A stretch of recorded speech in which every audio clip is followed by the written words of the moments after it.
Live from the Business RadioX studio inside Renaissance Bank, the bank that specializes in understanding you. It's time for North Fulton Business Radio. Hello, everyone. Welcome to another edition of North Fulton Business Radio. I'm John Ray, and folks, I'm excited about this episode, particularly for you women out there that are working your way through a gray divorce. And if you're in that particularly difficult time, you know what I'm talking about. Pat Fenner is with us, and she's going to speak from her own experience and experience of working with women that are in a gray divorce. And I think this is going to be a really great episode. But before we get to Pat, I just want to remind you that if you want impersonal service in a bank, if you love those chat bots and if you love those fake voices that they use with AI over at those really big banks, well, don't come to Renaissance, okay? Because Renaissance loves to deal with clients personally. Actually, they answer their own phone. And that's just go to renaissancebank.com, find a branch at your leisure, call them up and see. That's what happens at Renaissance. And that's what I hear from the clients that I refer to Renaissance, is they tell me that the bank is big enough to handle pretty much any need that they have as a business, but small enough to deliver their services in a personal way. If that's the kind of banking experience you're looking for, go to renaissancebank.com and check them out. And I think you'll be glad you did. Renaissance Bank, understanding you, member FDIC. Now I want to welcome Pat Fenner. Her firm is Eagles Wings Services. Importantly, she is the host of the Silver Women Bright Future podcast. She's also author of a newly released book called Rebuilding Your Life After a Gray Divorce, A Path to Healing, Significance, and Joy. Pat Fenner, welcome. Oh, thank you. It's so wonderful to be here, really. I've been looking forward to it for some time, ever since we first talked and talked about your expertise and your life experience. Let's give everyone an introduction to your work. Okay, well, currently I'm a podcast producer, which means I help businesses produce their podcast. For a while, actually, I was too busy to do my own, so I guess that's good, right, when you're busy. But have recently, restarted one for me. But I help people. I mean, I go everywhere from, I start with content coaching. A lot of people know that they want to jump on the bandwagon of podcasting. No, it's a good tool to communicate with people, to get business, but they're kind of perplexed at what are we going to say? What am I going to do? Right. So I love working with businesses to help them with that. So that's kind of a little bit of the coaching that I do. Mm-hmm. But then importantly, now I started my business during COVID 2020. So people were not out and about. So what I did was focus on helping businesses set up a studio in their own office. I call it either Studio B or Studio C, standing for a studio bedroom or a studio closet. We were all working at home then. Right. And showed people that it's doable to have a small business and, kind of play with the big guys, have a podcast. So that's primarily what I do to pay the bills. And I absolutely love it. That's awesome. Yeah.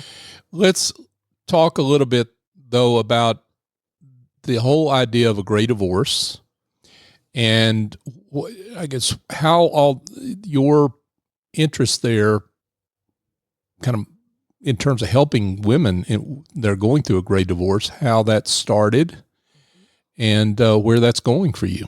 All right. Well, that is an interesting story, at least interesting for me. Yeah, of course. So I started podcasting before 2020. I was doing a home education, homeschool podcast with a fellow homeschooler I'd met who lives in Canada.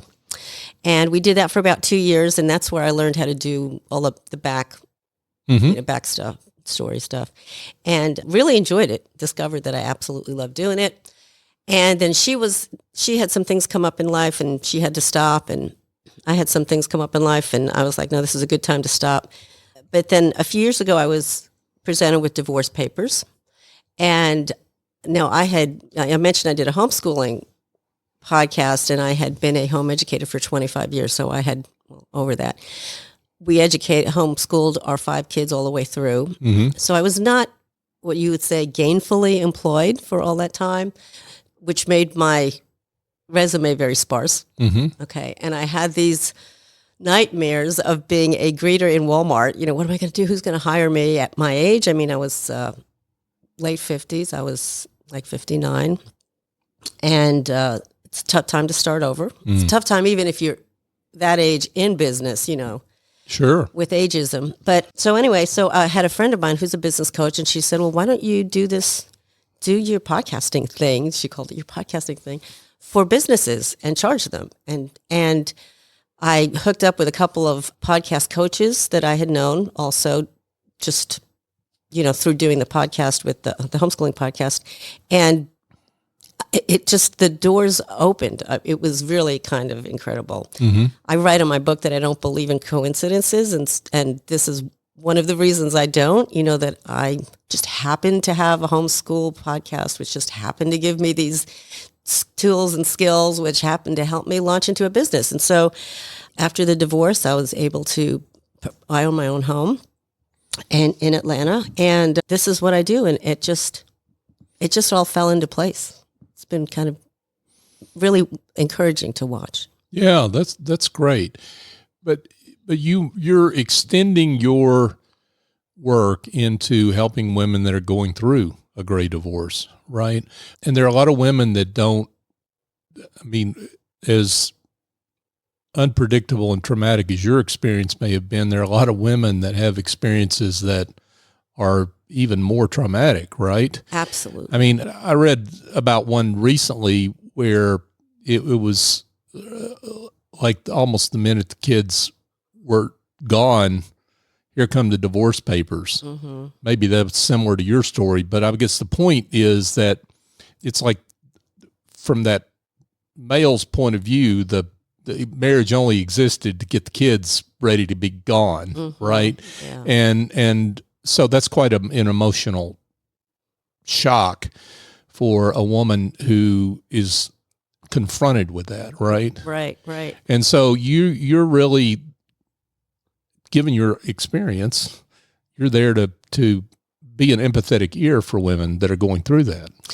Yeah, absolutely. As I worked through my divorce, and I'm a Christian, so this is my, you know, point of view.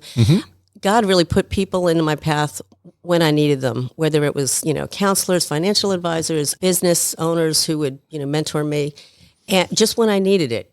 I want to emphasize just when I needed it. It wasn't before I needed it. It was as the time came about. And I really wanted to, I guess I started growing the idea of helping people, women, work through this as a way of paying that forward. And the podcast, I came across, I would meet people women who were like really suffering. And that's not an exaggeration. You know, I'm 60, I've never worked before. My husband took care of finances. I don't know if I can ever retire, but I don't even have a job. You know, what am I going to do? And as well as the emotional thing about it. You know, I've always been a wife. We got married when I was 20. Like, I don't know how to act as a single person. And then there's the spiritual things too. You know, as I said, I'm a Christian. I believe in marriage for life. I believe in those vows. And yet I'm divorced. Yeah. And that is tough to work through. It really is. But you can't make anything out of your life without working through it. And I'd met women who had been divorced like 10, 15 years who were still stuck in the bitterness of it. And I didn't want that for people. Yeah. You know, I don't want that. It doesn't have to be that way. How were you able to get over that bitterness yourself? Well, I have to say that it does rear its ugly head periodically. Of course it does. You know, but I started doing something, and I would encourage anybody that's in this, if you're finding this, that you're living in this right now, to try this.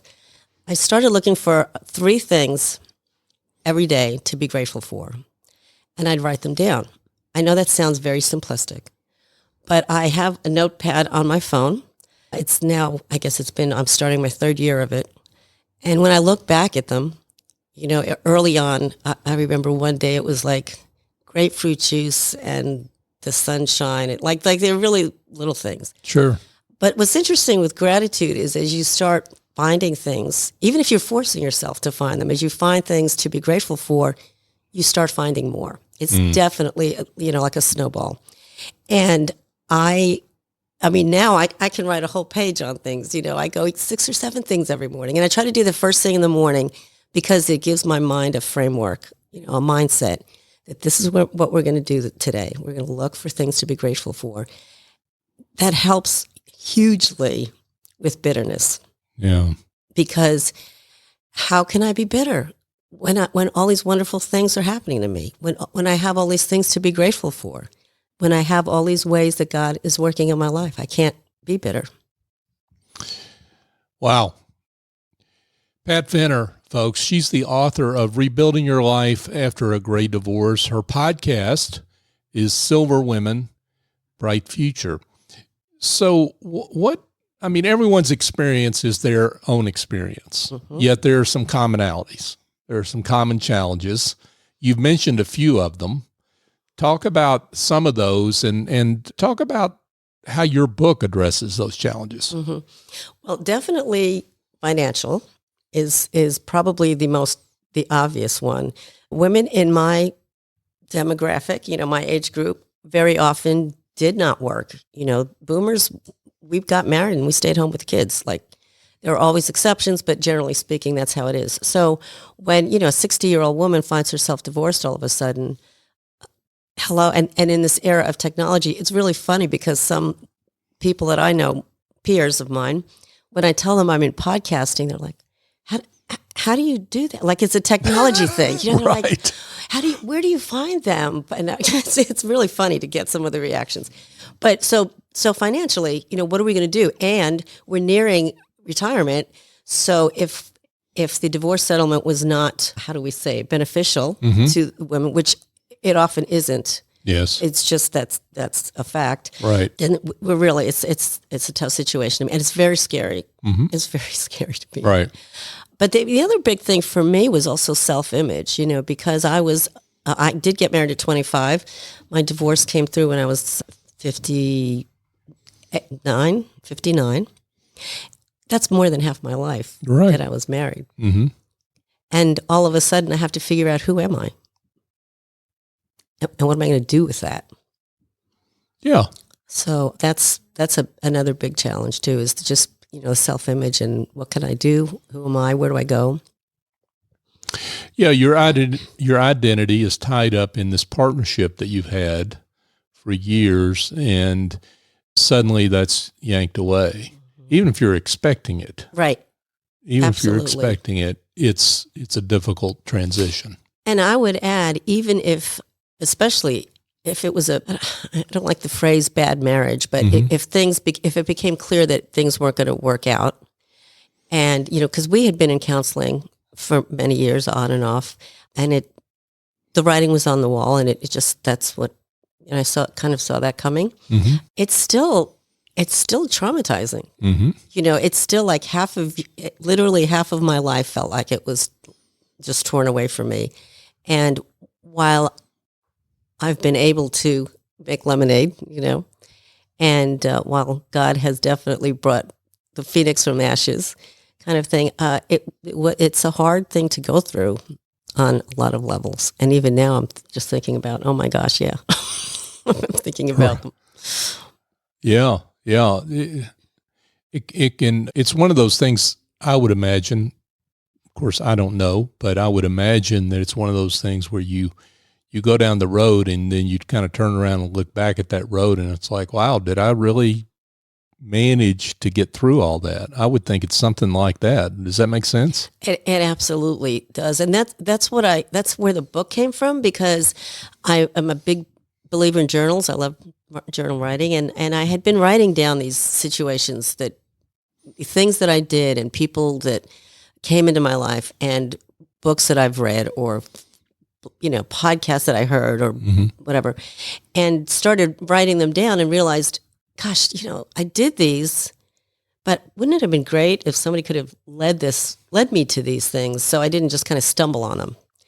And so that's really where the book came from, is that here's, in one place. Now, everybody is different, so everyone will find other things as well. But when you're first there, it's kind of like being in the deep end of the pool and not knowing, and not being able to swim, and you're just kind of sputtering and doggy paddling and doing whatever you can. And so this book was aimed to help women not have to feel that way, that panicky, like, what do I do next kind of thing. Yeah. So trust, that's a major theme in the book. How do you counsel women to rebuild trust two ways? One is in themselves. You talked about just the cracking of confidence and having to rebuild your self-confidence, and then trust in others, right?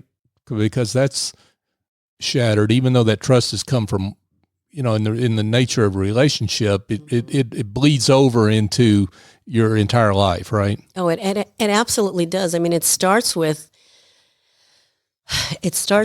feeling, like you said, losing that trust in yourself, and you're constantly second guessing yourself about everything, relationships, business. Who should I get my internet service with? I mean, it can get that, minute. But rebuilding trust in others comes from first being able to trust yourself. At least that's what it is for me. Like because people are going to disappoint you. I mean, even people that you love, they will. And if you can, and people that still love you. Absolutely. Right? Yeah. So the people in your life that are still with you and still love you, they're going to disappoint you too. Right. Yeah. And you'll disappoint them. Yeah. Right. So you want to give grace. We're all humans. You want that grace. Yeah, exactly. Right. But when you're first divorced, that trust issue feels much bigger than that, and when someone disappoints you, it kind of triggers or can trigger all that disappointment from, the divorce. So starting with small decisions and sit with them. Like that was one thing that I learned early on when I would make a decision for what I'm going to have for breakfast. I mean, silly ones that seem silly now, but it's like, what am I going to have for breakfast? Okay, and sit with it for a minute and then go do it. And you really have to start that small. I mean, I was very thankful that I already had my business going, because at least that was one thing that was regular, that was stable in my life. I knew I had some clients. I knew what I needed to do for them and with them. And that was just kind of on autopilot, because my personal life felt like it was in the tank. And so it helps having something that you can build on, and then just realize it's going to be baby steps, and be patient with yourself, which I wasn't used to, being patient with myself. Right.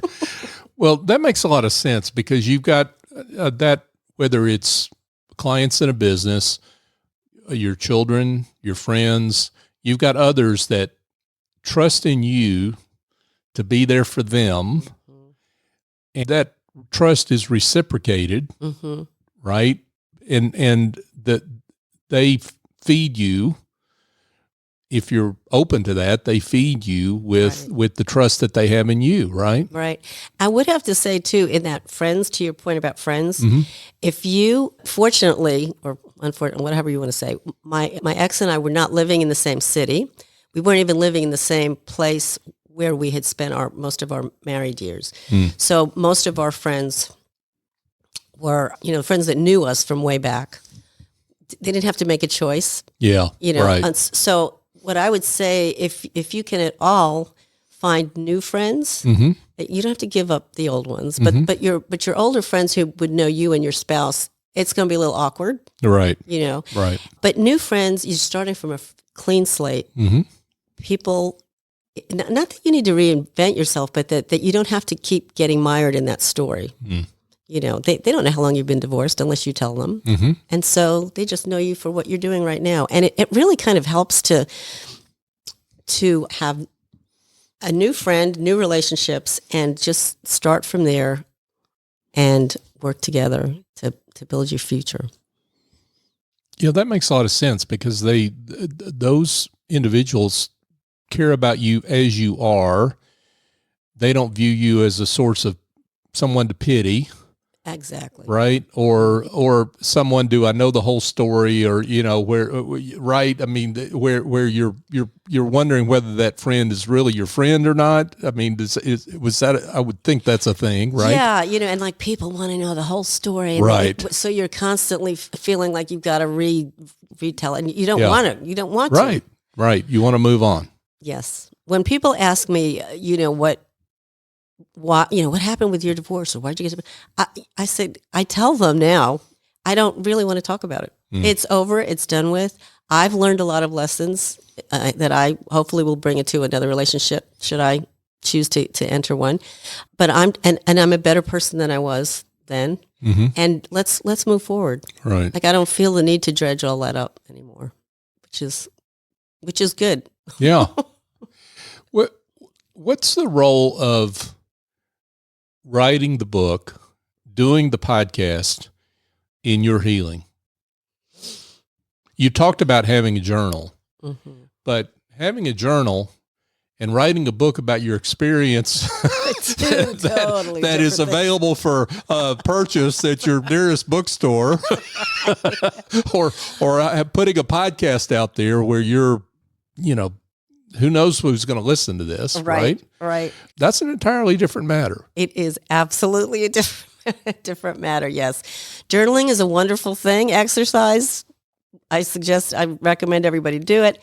But yes, it is very different from the book. And the book, I guess the book allowed me really to go through my journals and pick out the positive, forward-looking, growth and gratitude-centered things. And that was huge for my healing. I mention in the book that I don't go into my story because I don't want it. Well, first of all, I don't want anyone to compare their story with mine. That's irrelevant. Mm-hmm. And I also don't want to trigger people because I know sometimes hearing somebody else's story brings up your own, negative memories and negative stuff. So I only shared enough. I share a lot of strategies, and I only share enough that puts those strategies into perspective. One of the things was that I never took care of myself.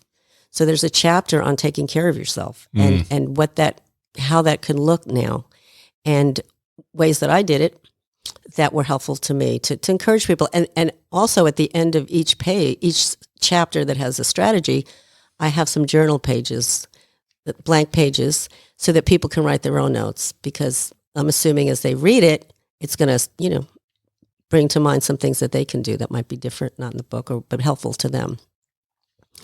And then the podcast to me is just a way of continuing to give back and continuing to live in gratitude and encourage others to live in gratitude and to be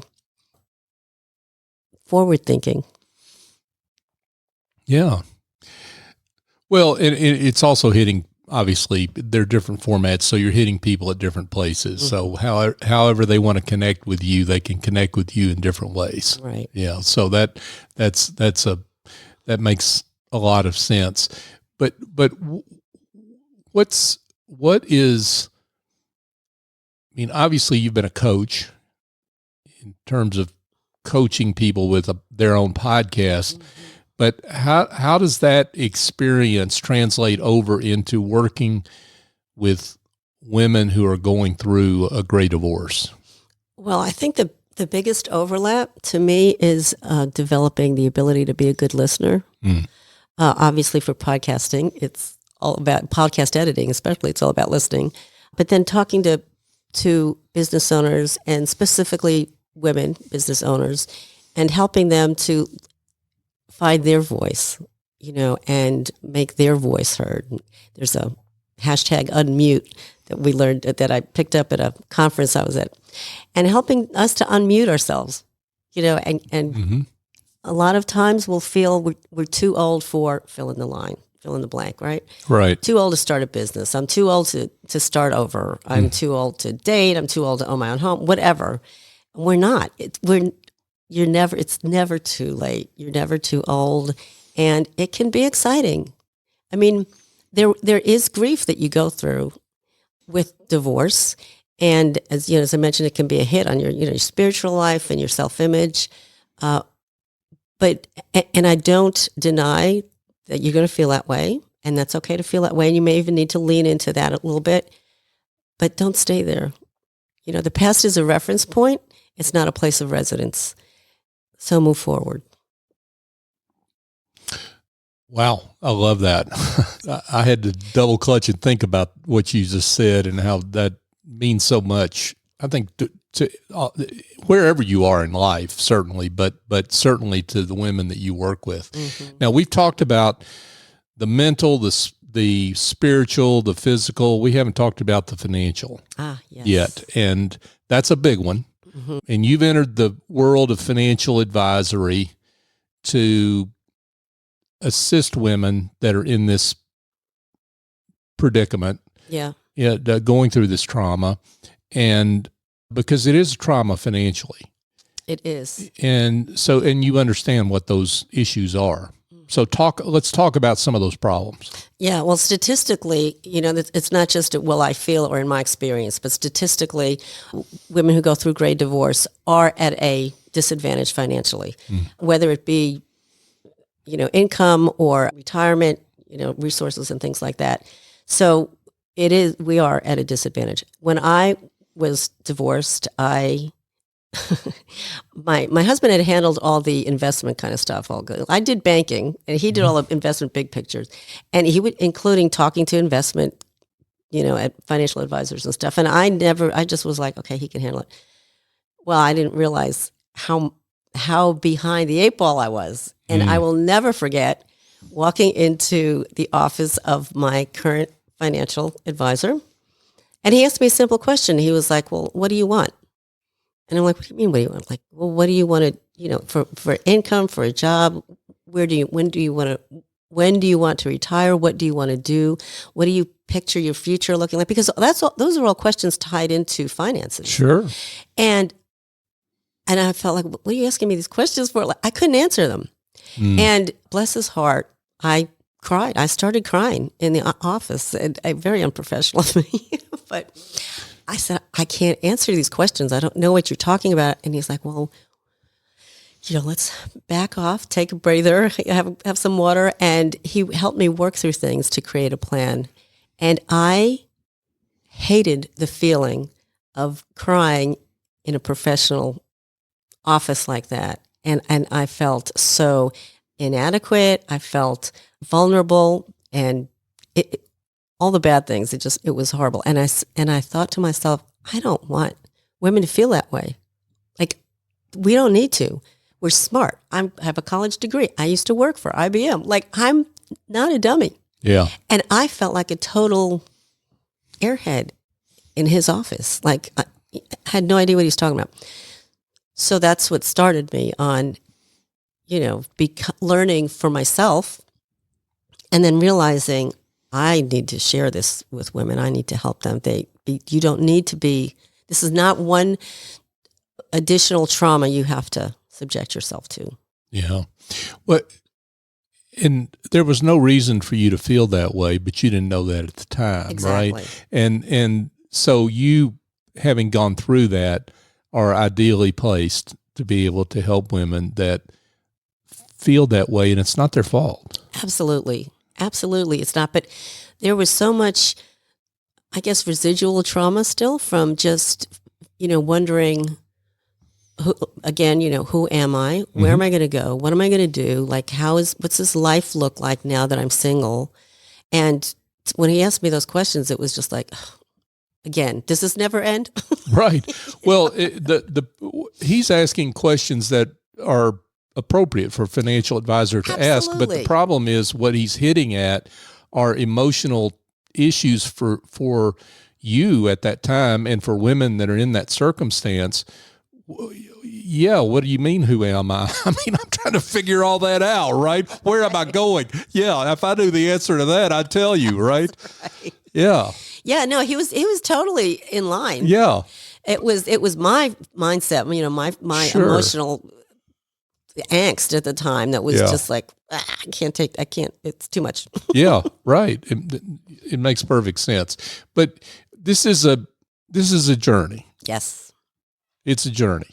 And so there's no magic pill. There's no, I mean, as helpful as your book is, as helpful as your podcast is, there's no one thing to take or to consume that's going to get you from here to there. That's right. Right? So how do you counsel women that have to go on this journey and really want to heal? And how do they, I guess, maintain the stamina? Yeah. Maintaining stamina. That's excellent. Well, the first thing I tell them is to breathe. It sounds very, well, duh, but I mean deeply, because I really think that I was like, that shallow breathing when you're in, what is it, fight or flight, you don't breathe all the way in. And so literally blood doesn't get to your brain, oxygen doesn't get to your brain. And your brain you're not operating on all cylinders. You're operating on all emotion and reaction, and you can't think straight. You can't plan. You can't operate. You can't function to your best when you're not breathing. So, be very conscious of your breathing. That's the absolutely first thing. Get out and walk. When I first moved back to Atlanta in the middle of my divorce, I moved in with my older daughter. Mm-hmm. And if you think it's traumatic for kids to move back in with their parents as adults, well, for an adult to move in with their child, yeah. And it wasn't like I had a mother-in-law suite. Right. I was in the upstairs bedroom. Okay. So Right. and I was very grateful that they were willing to do that. Mm-hmm. We get along great. It was fine. But psychologically, you're like, I am behind being lost. You know what I mean? Negative places. So I had to learn, I had to remind myself to breathe. I had to remind myself to move and to sit with my thoughts. And I know that sounds very simplistic, but if you're going through it, if you know, you know. And if you're going through it, you know that you need those reminders. And then things will move from there. Wise words from Pat Fenner. Pat is the author of Rebuilding Your Life After a Great Divorce, A Path to Healing, Significance, and Joy. So this may be an obvious question, but won't be the first obvious question I've asked. Who needs to connect with you? Well, on a professional level, I do still have a podcast production service. Mm-hmm. I enjoy working with women. Mm-hmm. That's just my niche or whatever, Mm-hmm. I work with a lot of women in the health field, health and wellness, mental illness, or even just like coaches as well. And we have a synergy kind of with that. So I love doing that. But small business owners, I find female business owners who are trying to find their voice in their business and life are a perfect recommendation, a perfect client for me right now. And then also, related to the business, the book and the podcast, if you know someone who's gone or going through a silver divorce, a gray divorce, they send them to me. I have a page on my website that is resources that are extra resources from what's in the book. Mm-hmm. And, you can check that out. It's patfenner.me/silver-resources. We'll have a link to that in show notes, folks. Yes. You don't have to worry about remembering that. That's right. So let's talk about a instance in which you've really helped someone. I mean, and I hesitate to use the word success stories because we're talking about not success. We're talking about per se the way we think about success. We're talking about healing and transformation, right? So let's tell a story that helps illustrate the great work you do. Oh, thank you. So in terms of the book, it's just been interesting to me. I've made a free chapter available when they sign up for updates. And I've gotten some really interesting feedback. It's on brokenness is the name of the chapter. And there's on the cover of the book, there's a kintsugi pot. which is, if you don't know, it's worth looking into. Kintsugi is the art of repairing. It's a Japanese art of repairing ceramics, highlighting the breaks. So when you glue them back together, there's gold paint on the breaks. And I have had women. And there's gold in the breaks. And there's gold in the breaks. Right? Yeah. That's a important metaphor here. Absolutely. Yeah.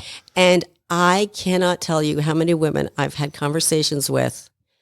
I'm not going to share any personal stories about that, but who have been blown away by that, because the immediate, and sometimes it lasts for a while, feeling when you've been divorced is, I'm broken, I messed up, I failed, I'm no good, fill in the blank, all the negative stuff. And we fail to see, and you can't see this right away anyway, but we fail to see how being broken and then rebuilding ourselves can bring value. There's value in that. Yeah. And we really are all broken.